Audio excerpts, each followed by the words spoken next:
Long ago, Avatar: The Last Airbender was a critically acclaimed Nickelodeon animated series. But then, everything changed with the live-action movie. Despite being written and directed by M. Night Shyamalan, the movie received a critical thrashing and is easily one of Shyamalan's worst efforts. Now, 10 years later, Netflix is set to release a new Avatar live-action series. And although hopes are high, there's still a lot to learn about what went wrong with the dumpster fire film.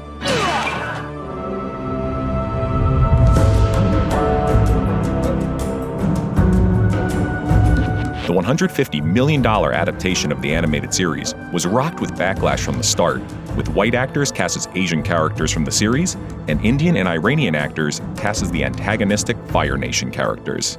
It looks just like him to me. Thank you, I worked really... Why do you feel the need to do that? But that's only the beginning of where this film went wrong. One of the most beloved elements of the original series is its humor. The film, however, is absolutely deadpan. It's a style all too familiar to those who endured Shyamalan's weaker films in the 2000s that are filled with unintentional hilarity. What? No!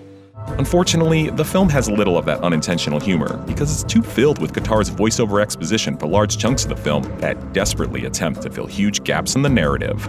My brother and the princess became friends right away. Of all of Shyamalan's movies, nay, in all of cinema, this might be the definitive example of how not to do exposition. The effects, helmed by Industrial Light and Magic, don't fare any better. While the visuals are one of the few redeeming features, it's baffling that they were integrated so atrociously. When a chorus line of villagers from the Earth Kingdom perform an elaborate version of the Haka, well... Compare this to the animated series.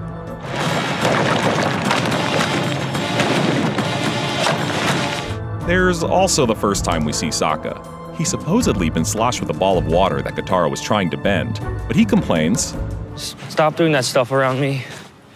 I always get wet." Did you notice that Sokka's completely dry here?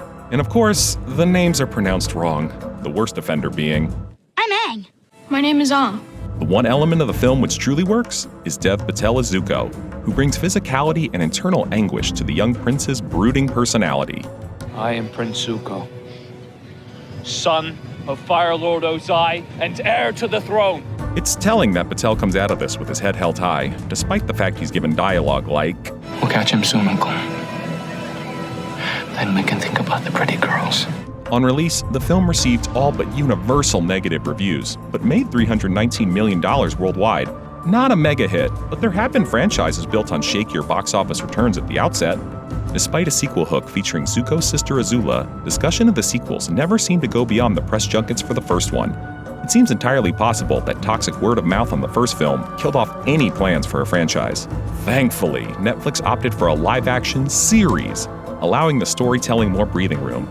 More importantly, it cast Asian and indigenous figures and isn't whitewashed. Hopefully, the series can redeem the live-action legacy of the franchise and throw the Last Airbender film in the garbage where it belongs. Let's just stick with the professional version. Would you have liked to see the Last Airbender trilogy continue? What are you looking forward to in the new Netflix series? Read a longer version of this story on denofgeek.com.